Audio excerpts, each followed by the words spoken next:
Blockbuster rechazó comprar Netflix por $50 millones y 12 años después declaró bancarrota con una deuda de casi $1.000 millones. En el año 2000, el director ejecutivo de Blockbuster tuvo a Netflix en sus manos, $50 millones. A ese era el precio. Una reunión, una decisión. El director ejecutivo de Blockbuster escuchó la propuesta. Se rió de los fundadores de Netflix. Se rió del modelo de negocio. 12 años después, Blockbuster declaró bancarrota con una deuda de casi $1.000 millones, 50 millones rechazados, 200.000 millones perdidos. Pero lo que hace que esta historia sea verdaderamente perturbadora no es la cifra, es lo que ocurrió en esa reunión. Bienvenido a El Error Millonario. Quédate hasta el final porque la lección más importante de esta historia no está en el error que cometió Blockbuster. Antes de entrar a la historia, necesito que entiendas algo sobre el contexto en el que ocurrió todo esto. En el año 2000, Blockbuster era el rey absoluto del entretenimiento doméstico. 9.000 tiendas físicas en todo el mundo.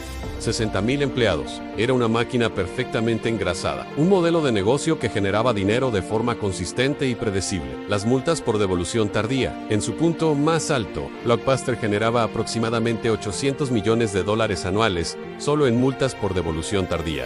800 millones. Y ese detalle es fundamental para entender todo lo que vino después. Acto 1. El nacimiento del enemigo. El año es 1997. $40 por devolver tarde una cinta de video. Según la historia que el propio Hastings ha contado en múltiples ocasiones, esa multa lo avergonzó tanto que no se lo dijo a su esposa. Esa pregunta fue el origen de Netflix. Hastings se asoció con Mark Randolph y en 1998 lanzaron Netflix como un servicio de renta de DVDs por correo, sin presión, sin penalizaciones. Los primeros años fueron difíciles. Netflix perdía dinero. El modelo de DVDs por correo tenía limitaciones logísticas evidentes. Acto 2. La reunión que cambió la historia el año 2000.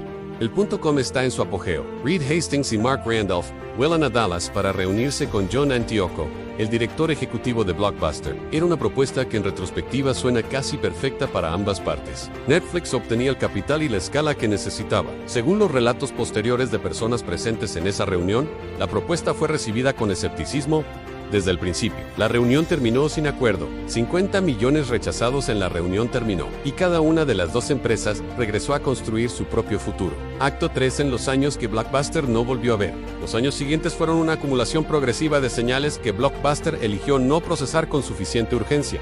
En 2007 Netflix lanzó su servicio de streaming, pero Blockbuster tenía un problema estructural que hacía muy difícil responder a esa amenaza con la velocidad necesaria. Sus 800 millones anuales en multas por devolución tardía no eran solo ingresos. Aquí está la trampa más cruel de toda esta historia. En 2004, Blockbuster contrató a un nuevo director ejecutivo llamado John McDonald, que intentó modernizar la empresa. Los resultados iniciales fueron prometedores. Blockbuster Online ganó millones de suscriptores en sus primeros meses, y por un breve periodo pareció posible que la empresa pudiera adaptarse a tiempo. Pero entonces ocurrió algo que ilustra perfectamente cómo las dinámicas internas de una organización pueden destruir su capacidad de sobrevivir. Los grandes accionistas de Blockbuster, encabezados por Carl Icahn, se opusieron agresivamente a la transformación digital.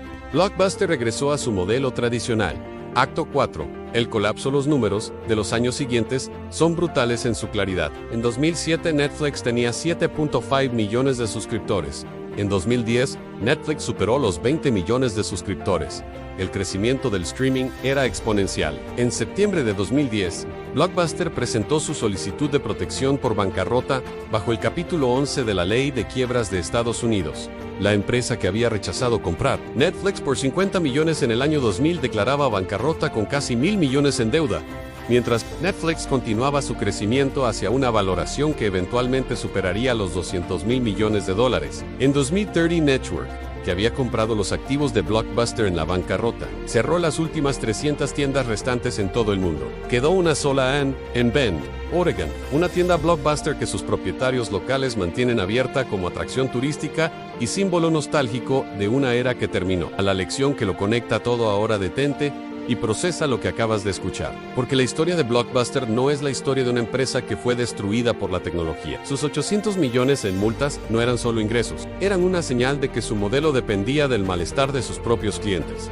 Netflix no destruyó a Blockbuster. Blockbuster se destruyó a sí mismo, al elegir defender el modelo existente en lugar de construir el modelo necesario. Y aquí está la parte que más necesitas llevarte de este análisis. La pregunta que necesitas hacerte no es si tu modelo actual está funcionando. Probablemente lo está. Blockbuster tenía esa respuesta disponible por $50 millones año. Si este análisis te impactó, si en algún punto de esta historia reconociste un patrón que existe en alguna decisión de tu propia vida o negocio, suscríbete. Aquí en El Error Millonario, no analizamos caídas por morbo. Déjame dejarte con una reflexión final. La última Blockbuster del mundo está en Bend, Oregon, y en algún lugar de Silicon Valley, en alguna oficina de Netflix.